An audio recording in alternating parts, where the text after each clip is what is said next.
या बातमीचे प्रायोजक आहे जमझम पार्क। सोलापुरात जमझम पार्क आपल्यासाठी घेऊन आले आहे अत्यंत कमी दरात ओपन प्लॉटची सुविधा, तेही महानगरपालिकेच्या हद्दीतील नई जिंदगी परिसरात। सोलापूर सकल मराठा समाजाच्या वतीने जिल्हा प्रशासनाला निवेदन देण्यात येऊन 10% मराठा आरक्षणात आढळलेल्या गंभीर त्रुटीबाबत मार्ग काढण्याच्या सूचना करण्यात आल्या आहेत।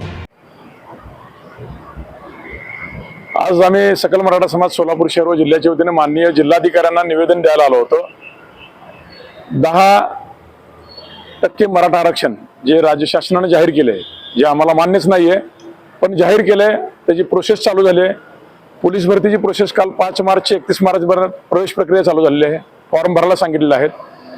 आता नीटची एक्झाम जे वैद्यकीय महाविद्यालयामध्ये प्रवेश प्रक्रियेची ती पण चालू झालेली आहे। नीटची एक्झामची 10% आरक्षण नीटच्या परीक्षेला ठेवलेलं नाही आणि पोलीस भरतीमध्ये 10% आरक्षण ठेवलं असून त्याचे प्रमाणपत्र वितरित करा म्हणून कुठल्याही तहसीलला अजून आदेश आलेले नाहीत।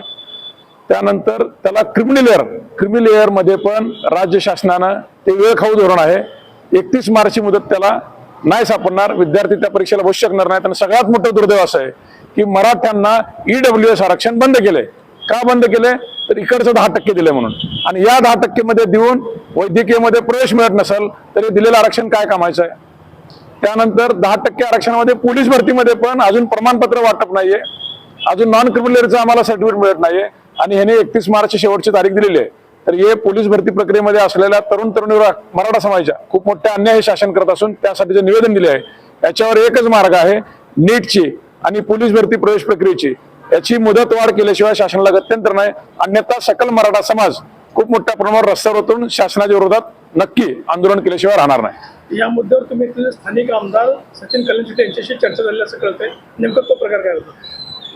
परवा एका वृत्तपत्राच्या वर्धापनदिनी आमदार सचिन दादा कल्याणशेट्टी भेटले होते। त्यांच्या कानावर हा विषय घातला, त्यांनी कलेक्टर साहेबांना हा विषय सांगितला, त्यांचं गांभीर्य लक्षात आलं। त्यांना पोलीस भरती प्रक्रियेमध्ये असलेल्या विद्यार्थ्यांना त्यांना फोनवरनं बोलायला सांगितलं, नीटच्या भरती प्रक्रियेमध्ये असलेल्या मुलींशी त्यांना फोनवरनं बोलायला सांगितलं की शासन जे देतंय त्याच्यामध्ये मराठा समाजावर कशा प्रकारे अन्याय होतोय। त्यांना ही बाब लक्षात आली, त्यांनी तातडीनं DCM साहेब माननीय फडणवीस साहेबांना त्यांनी फोनही केला, पण अजून त्यांचा काय पॉझिटिव्ह रिप्लाय आलेला नाही। त्यामुळे आज आम्ही कलेक्टर साहेबांच्या ही गोष्ट कानावर घातली, त्यांना हे निरीक्षर निवेदन दिलेलं आहे।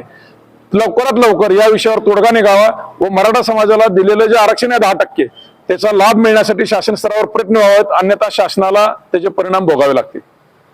निवेदन तर आता आम्ही कलेक्टर साहेबांना दिलेलंच आहे। एकनाथ शिंदे साहेब मुख्यमंत्री, दोन्ही DCM उपमुख्यमंत्री आणि वैद्यकीय शिक्षण मंत्री हसनजी मुश्रीफ या सगळ्यांना आम्ही हे निवेदन मेल पण करतो आणि प्रत्यक्ष पण पाठवतोय। लवकरात लवकर शासनाने दिलेलं 10% आरक्षण हे टिकवण्यासाठी आणि त्याचा लाभ मिळवण्यासाठी मराठा समाजाला याच्यापुढे सहकार्य करावे ही विनंती। जमीन में निवेश करो, जमीनदार बनो। सोलापूरकर आपण खुली जागा घेण्याचा विचार करताय, तेही अत्यंत कमी दरात आणि महानगरपालिका हद्दीत, तर मग चिंता कशाला।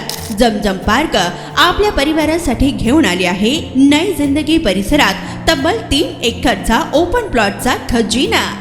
प्रशस्त रस्ते, अंतर्गत ड्रेनेज लाईन, स्ट्रीट लाईट, शाळा कॉलेजेस हे जवळ, 24 तास रहदारीचा परिसर, तसेच 80 फूट व 200 फूट रोड लगत विमानतळ जवळच असणारा हा भव्य प्रकल्प। आता मी नावाचा मालक नाही तर जमिनीचा मालकही होणार, तेही जमझम पार्क सोबत। बुकिंग सुरू, संपर्क 99 60 82 52 92।